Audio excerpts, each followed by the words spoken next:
ये मुझे बताएं कि SIFC और CPEC इन दोनों में से कौन सा ऐसा प्लान है जो हमारी मुल्की मईशत पर फौरी तौर पर मुस्बत असरात मुरत्तिब कर सकता है और हम अपनी लाइन ड्रॉ कर सकते हैं? देखिए, आपने जो कहा ना कि ये दो मंसूबे हैं पाकिस्तान में। अभी आपने देखा कि ये जो केयर टेकर हुकूमत आई है, वो आपने देखा कि उन्होंने जो मेन तो उनका मकसद था कि इलेक्शन में फैसले करे, मगर वो केयर टेकर हुकूमत तो जैसे ये समझ के चलती है कि ये पूरे 4-5 साल के लिए आई है। तो मेरे ख्याल में जो भी मंसूबा है, वो दोनों मंसूबे मैं तो कहता हूँ कि पाकिस्तान के लिए बहुत अच्छे हैं।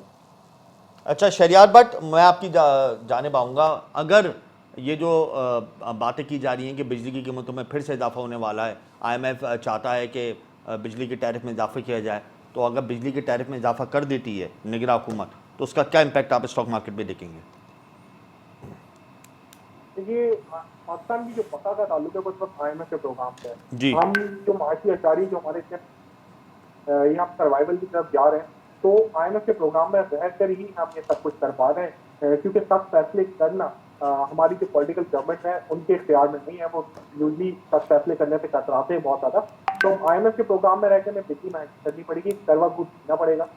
जब वंस हमने ये सारे इस्लाहात मुकम्मल कर ली, सारे मेजर्स ले लेंगे, तो उसके बाद आप देखेंगे स्लाइटली इन्फ्लेशन नीचे आएगी। और जिस तरह से हमारा रुपया अगर फर्दर यहाँ से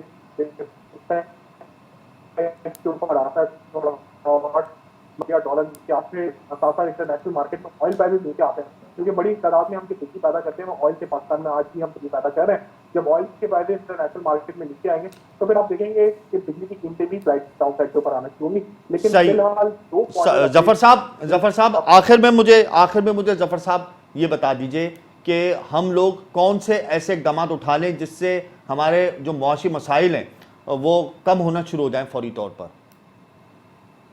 फौरी तौर पर तो ये कोई है ही नहीं है हमारे पास कोई मंसूबा, बहुत टाइम लगेगा।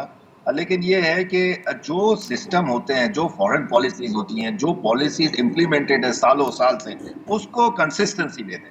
अगर आप कंसिस्टेंसी भी दे देंगे, चाहे गनी उस्मान साहब बोल रहे थे कि उसको कैपिटल गेन को, दूसरा आप जो सिस्टम है टैक्सेशन का उसको कर दो, आप जो है सबसे बड़ा है कि स्किल लेबर को और कॉटेज इंडस्ट्री को थोड़ा इंकरेज करो। अब वो जो है ना इंकरेजमेंट यहाँ किसी के पास आती नहीं है। आईटी का हमारे पास इतना बड़ा फैसिलिटेशन हो सकती है, और आपको पता है माइक्रोसॉफ्ट भी यहाँ आया है, बिल गेट्स यहाँ आया है, अपना टीम को लेकर आया है। हम उन इसमें से थे जो आईटी एक्सपोर्ट्स में काफी आगे जा सकते थे, उसको मोटिवेट करो। इस वक्त जो आप अभी बात कर रहे थे SIFC की, ये एक नया गेम चेंजर हो सकता है।